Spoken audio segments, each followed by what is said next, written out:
Olá, pessoal. Agora nós adentramos na unidade 3 da nossa disciplina e ela se relaciona a um assunto que é bem extenso, mas que exige muita prática para que haja realmente a aprendizagem. Vou propor bastante prática para vocês e vamos falar sobre isso agora. Essa unidade 3 é em torno de elaboração de roteiros, material didático e atividades visando a educação inclusiva. Para introduzir, vamos recorrer a algumas questões que já foram abordadas nessa disciplina. Já conversamos sobre essas questões aí, ou já visualizamos muito do que está escrito aí. Só aulas expositivas e o livro didático tornam o ensino muito ineficiente. Isso já é altamente comprovado. Existem muitos trabalhos sendo realizados demonstrando que a qualidade do ensino é bem questionável quando optamos apenas por aulas expositivas ou uma grande parte da nossa metodologia é toda baseada em aulas expositivas. E nas escolas, em particular na educação básica, o uso do livro didático apenas como aula expositiva é muito limitante. Já conversamos sobre outras tendências além da pedagogia tradicional, já que aulas expositivas e livro didático são recursos recorrentes nessa tendência pedagógica que é a tradicional e a mais comum ainda nas nossas escolas, apesar de todas as considerações teóricas, todas as tentativas práticas de se transformar a educação básica no nosso país e no mundo como um todo. Nós temos a pedagogia tradicional ainda muito predominante nas nossas escolas. Mas outras tendências que nós temos conversado são a escola nova, a pedagogia libertadora, a pedagogia libertária e a tendência crítico-social dos conteúdos. Ademais, vejam esse terceiro ponto. No quarto colóquio, Docência e Diversidade da Educação Básica, foram mencionadas pedagogias com outras denominações e muitos significados profundos e importantes para a transformação da educação e do educando. No colóquio mencionou-se a pedagogia do oprimido, a pedagogia do medo, a pedagogia da esperança, a pedagogia do cuidado, a pedagogia da responsabilização e as pedagogias decoloniais. Todas elas existem um âmbito inclusivo de educação. Isso é bem importante pensar como transformar a atitude docente e a prática docente, tendo em vista tudo isso que já se considerou e continua-se a se considerar, todas as discussões, os debates, os raciocínios que vêm sendo aprofundados, estimulados de todos nós. Nessa unidade 3, não queremos apenas praticar a elaboração de roteiros, de material didático e de atividades, mas queremos também desenvolver uma reflexão crítica em torno disso, tendo em vista essas questões aqui, desse momento introdutório à unidade 3. No colóquio Docência e Diversidade, havia uma grande reunião ali de educadores, e não apenas das universidades, não apenas docentes do ensino superior, mas docentes também da educação básica e muitos alunos foi uma grande reunião e ficou nítida uma preocupação constante dos docentes com várias questões, eu listei algumas delas aí. Vamos lembrar que se falou muito em procurar, né? É importante procurarmos ser profissionais das verdades, mesmo as que estão ocultadas. E isso é muito comum hoje em dia, dependendo do tipo de governo e das políticas que são privilegiadas em um país. As verdades ocultadas são muitas, principalmente aquelas que levam as pessoas a um senso crítico mais aguçado.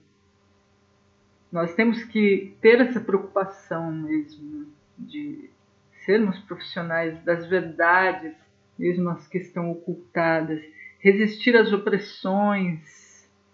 Também se falou nessa questão das críticas, que todos nós já temos, né, e sabemos que não se deve deixar uma criança sentada na cadeira, apenas submissa ao adulto. Isso não ajuda a criança a se tornar um adulto mais livre desde o ponto de vista do raciocínio, da construção, da reconstrução do pensamento e de suas atitudes, ou desde o ponto de vista do trabalho emocional mesmo dessas crianças. Outra questão que está aí listada é a transposição do currículo colonizado. O currículo colonizado, ele é eurocêntrico, basicamente, e muitas das nossas comunidades mais antigas e até as mais originais, como as comunidades indígenas, foram silenciadas fortemente com essa colonização do currículo, além de outras comunidades tradicionais, como as comunidades dos quilombos.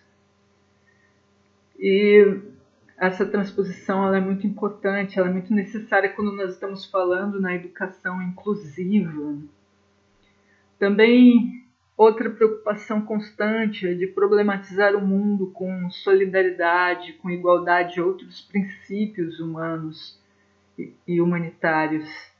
Fazer da prática de ensino um foco de resistência mesmo a tantos problemas que foram relatados com tanta consistência e coerência durante o colóquio.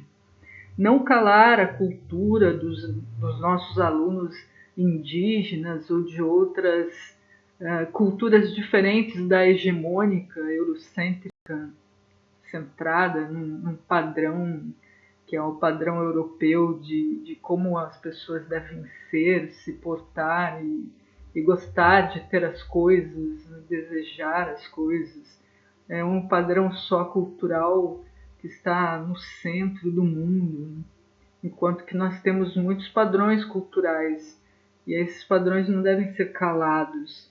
E um outro ponto que está aí é o último, né? Aproveitar do acúmulo de experiências comunitárias que existem exatamente para não calar nenhuma cultura, não calar nenhuma expressão, né, humana e sermos esses profissionais das verdades, mesmo as que estão ocultadas, transpondo o currículo colonizado, fazendo da prática do ensino um foco de resistência. Tudo isso é importante e não é questão apenas de teorizar, mas vivenciar isso na nossa prática docente e procurar por metodologias que possam expor tudo isso na prática do ensino e da aprendizagem. Como desenvolvimento do que foi introduzido aqui, eu queria levar algumas questões adiante. Vamos pensar assim, como associar estratégias pedagógicas com conceitos científicos que se precisa ensinar tendo tudo isso em mente, né? Todas essas questões que já foram colocadas de maneira introdutória aqui. E como facilitar a aprendizagem motivando alunos. E essa motivação, ela tem relação com essas questões que foram colocadas quando o aluno ele simplesmente ele não é o centro do processo educativo, ou a cultura familiar, comunitária dele não é considerada, ele está sendo submetido a um processo de ensino descontextualizado, tudo isso é desmotivante. Portanto, perguntemos para nós mesmos, para as nossas consciências de educadores, como facilitar a aprendizagem motivando o aluno e estabelecendo mediação entre os alunos e os objetos do conhecimento, que esse é o principal papel do docente, é estabelecer uma mediação. O aluno ele precisa apreender os objetos do conhecimento e o professor tem que mediar essa relação dos alunos com esses objetos. Não adianta apenas transferir conhecimento, que é exatamente o que acontece com a pedagogia tradicional. E isso é altamente ineficiente. Então vamos pensar em torno de um mesmo conteúdo a ser trabalhado sob a influência das principais tendências pedagógicas. E esse mesmo conteúdo que eu estou propondo aqui são aulas de ciências no ensino fundamental. Vamos pensar um pouco em torno desse conteúdo sendo trabalhado sob a influência das principais tendências pedagógicas para que, alinhados com esse ato de pensar, vocês nas sequências possam desenvolver a atividade prática que faz parte dessa unidade 3. E eu começo aqui com as tendências não críticas. Nós temos entre as tendências pedagógicas aquelas que são não críticas e as que são críticas. Não críticas significa que vão manter o estado das coisas desde o ponto de vista de um pensamento de emancipação. E isso tem muito a ver com o que foi colocado aqui na introdução e essas falas todas do colóquio. Não crítica significa deixar os alunos mais ou menos como estáveis do ponto de vista político e do senso crítico coletivo. Para começar essas tendências não críticas, eu coloquei aqui o ponto 1, plano de aula de um professor de um colégio estadual que segue a pedagogia tradicional. Vejam, dê uma olhada aí nesse plano de aula. Nós temos ali planejamentos, conteúdos, que é a classificação de seres vivos.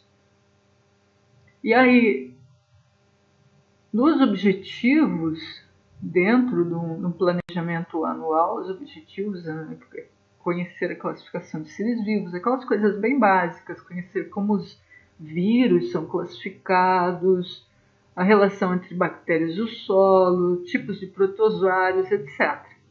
E aí vejam ali, metodologia, aula expositiva.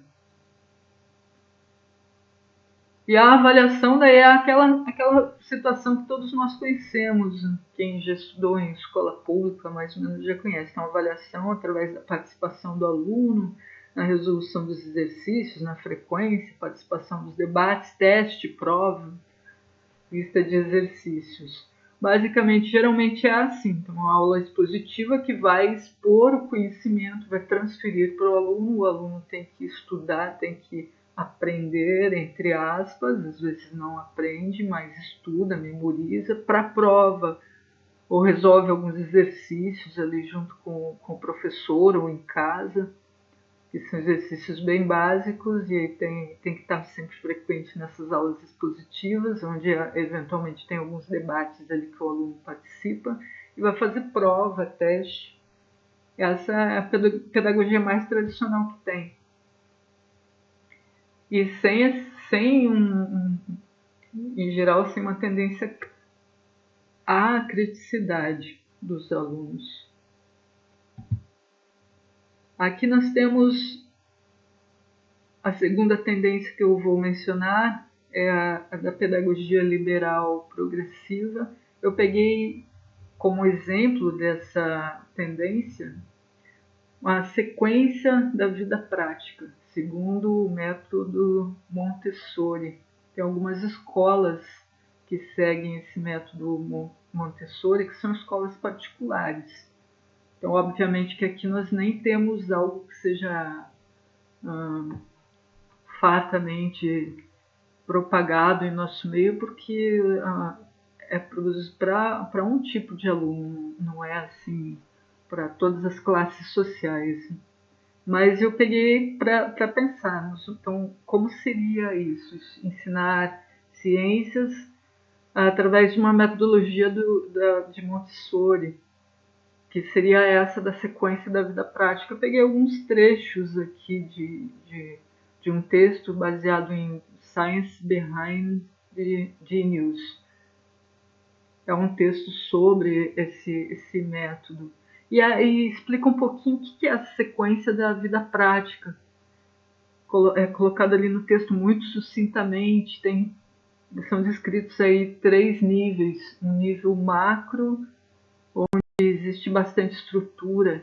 É na casa. A vida prática está querendo designar na casa. O aluno, além da escola, do que ele vai aprender na escola, o aluno Montessori, ele vai praticar em casa algumas coisas. E os pais assumem isso para si. A família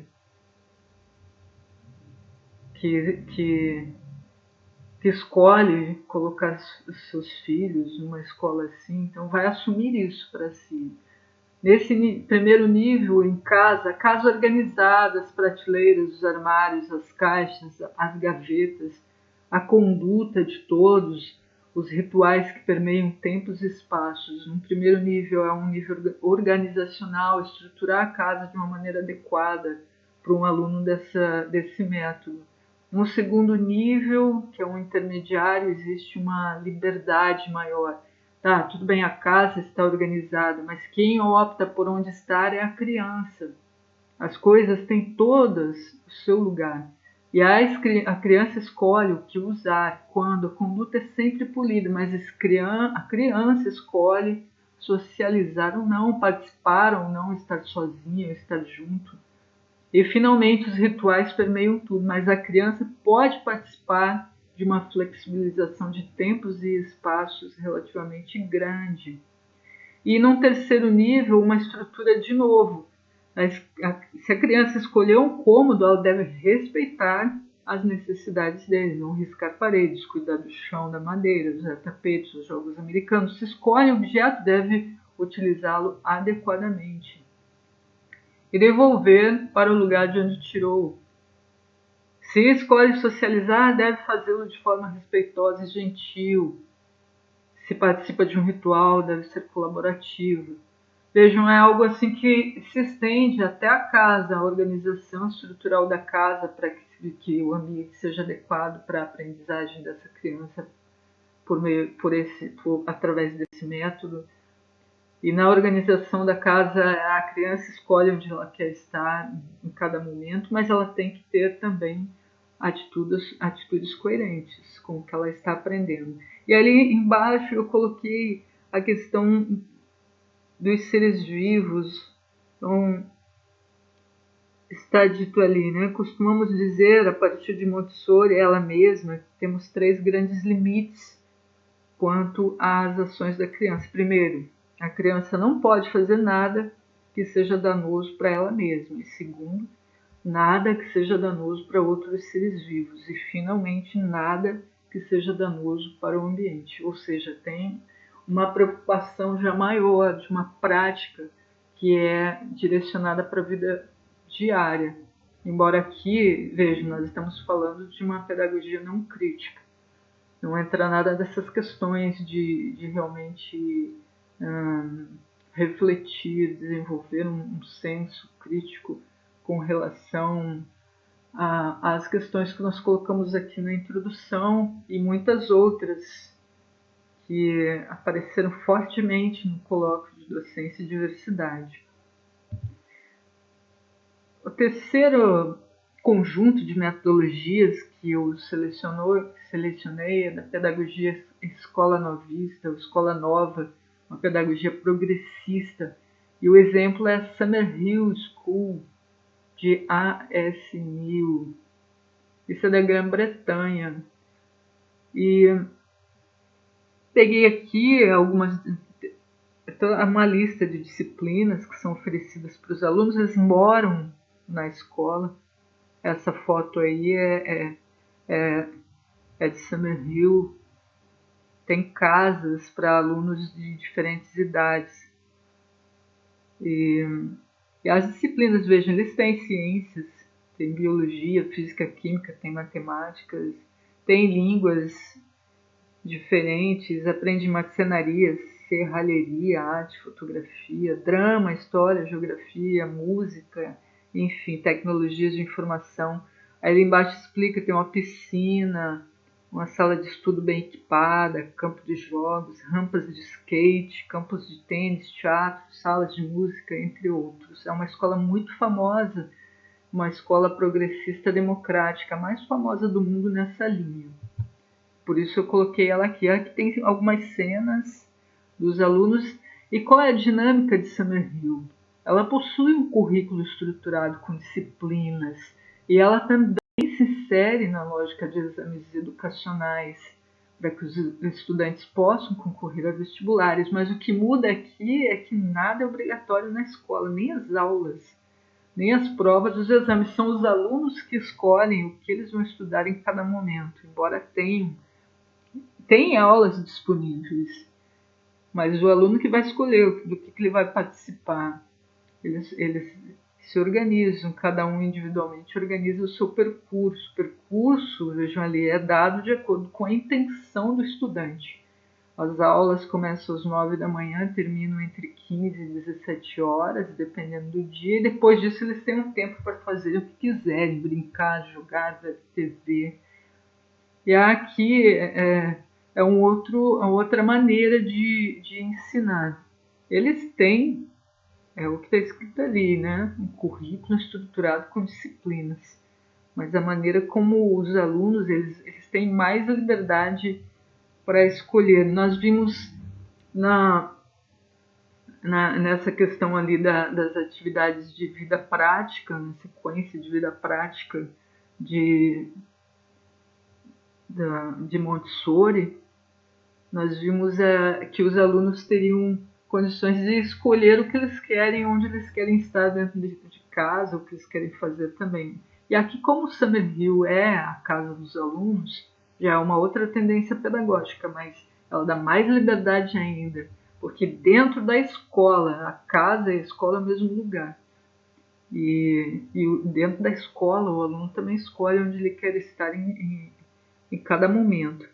E ali eles vão aprender ciências dessa maneira.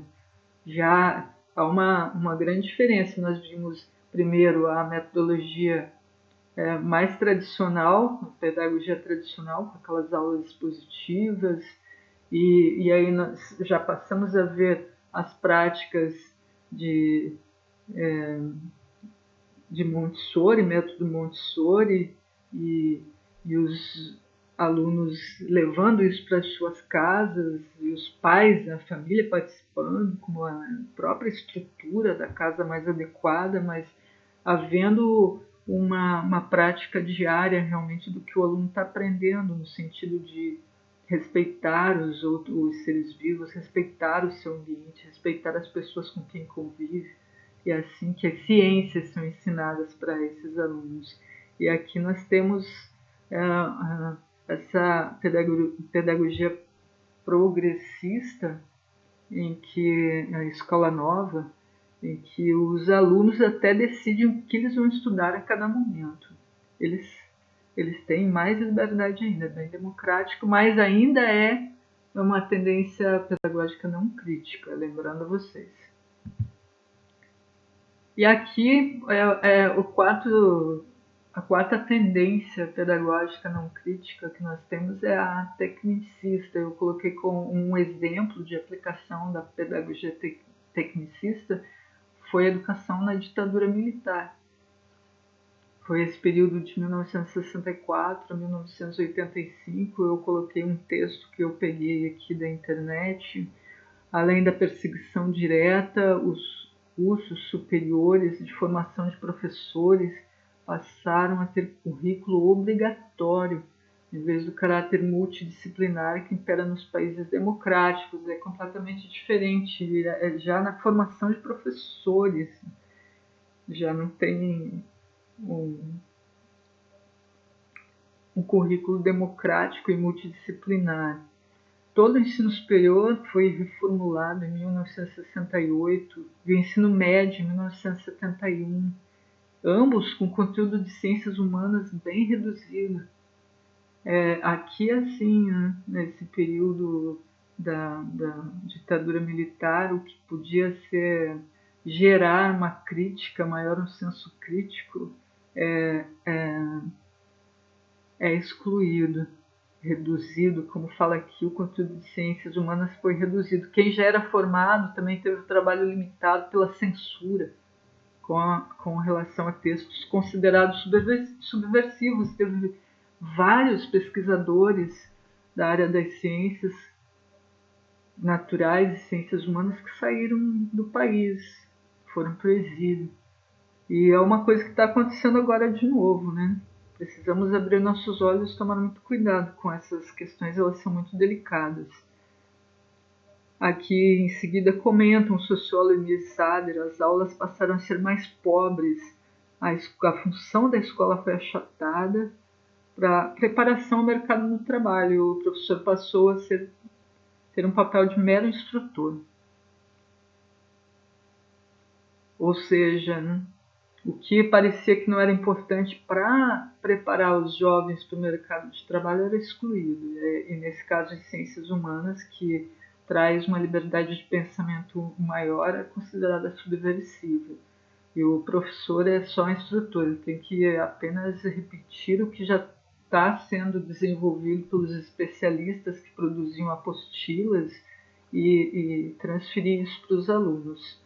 O conjunto das medidas teve um efeito devastador sobre o papel da educação na socialização dos jovens, diz esse sociólogo, Emir Sader. E na análise dele, foi a partir desse momento que a classe média migrou para instituições particulares. A educação passou a ser vista como investimento. Surgiram muitas, aumentou muito mais esse mercado. O setor privado recebeu incentivos e o setor público foi sucateado até chegar à escola que nós conhecemos hoje em dia. A interferência do regime resultou na falta de qualidade de formação docente e de métodos de ensino e na deterioração das condições materiais. Essa pedagogia tecnicista, ela realmente não nos interessará. Apenas para sabermos, conhecermos que essa é uma situação bem desfavorável.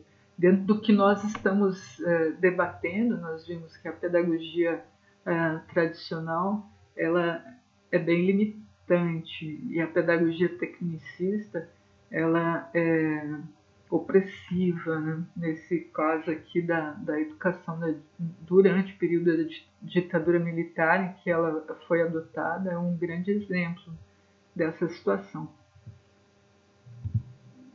Agora, essas tendências que eu quero trabalhar melhor com vocês, as tendências críticas. Nós temos o método Paulo Freire como um exemplo da pedagogia libertadora. Temos, dentro disso, eu vou querer falar um pouco mais sobre a abordagem CTSA, que ela tem muitos pontos do método Paulo Freire, e a abordagem CTSA significa Ciência, Tecnologia, Sociedade e Ambiente. E também o ensino de ciências por investigação, além dos temas ambientais como temas geradores. Vamos ver mais detalhes sobre essa questão. Nos interessam essas metodologias no ensino de ciências porque é libertador, é crítico e nos traz de volta à tona todas aquelas questões que estivemos pensando, raciocinando dentro das palestras e das conferências do colóquio Docência e Diversidade, e que vão exatamente nessa linha da educação inclusiva, que é o que nos interessa aqui desenvolver. Aí a Pedagogia Libertária, de Miguel Arroyo. Miguel Arroyo, ele participou também, foi ele que fez a conferência de abertura do colóquio. Aqui eu quero entrar mais nos detalhes da função social do ensino de ciências, é um artigo de Miguel Arroyo de 1988, vamos pensar um pouco sobre isso. A Pedagogia Libertária, ela traz assim um outro compromisso também com a gestão, a autogestão do conhecimento pelo educando, e um compromisso construtivo dentro do grupo em si, que está trabalhando o processo de ensino-aprendizagem, e por isso a função social é muito grande dentro do pensamento que há nessa pedagogia libertária e portanto, nas metodologias por ela empregadas. E em terceiro ponto aqui é a pedagogia histórico-crítica dos conteúdos de Saviani. Um trechinho de Zucchieri, 2007, fala assim, né, a nossa opção por essa metodologia teve o intuito de propiciar práticas educativas que valorizem a relação educação e sociedade, através do qual o ensino de ciências deva ser pensado de maneira a permitir que o aluno saia do seu conhecimento prévio e espontâneo para chegar ao conhecimento científico, permitindo uma visão de educação e sociedade objetivada na transformação social. É isso aí, né? É aí mesmo que nós queremos chegar.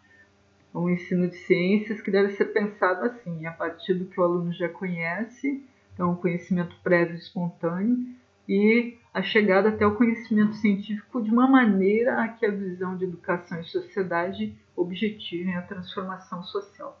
Agora, essas tendências críticas eu vou trabalhar melhor a partir da nossa aula síncrona no Google Meet, que vai acontecer já na sequência, amanhã, no dia seguinte a essa introdução. Sendo assim, mais detalhes no nosso próximo encontro. Até mais, pessoal!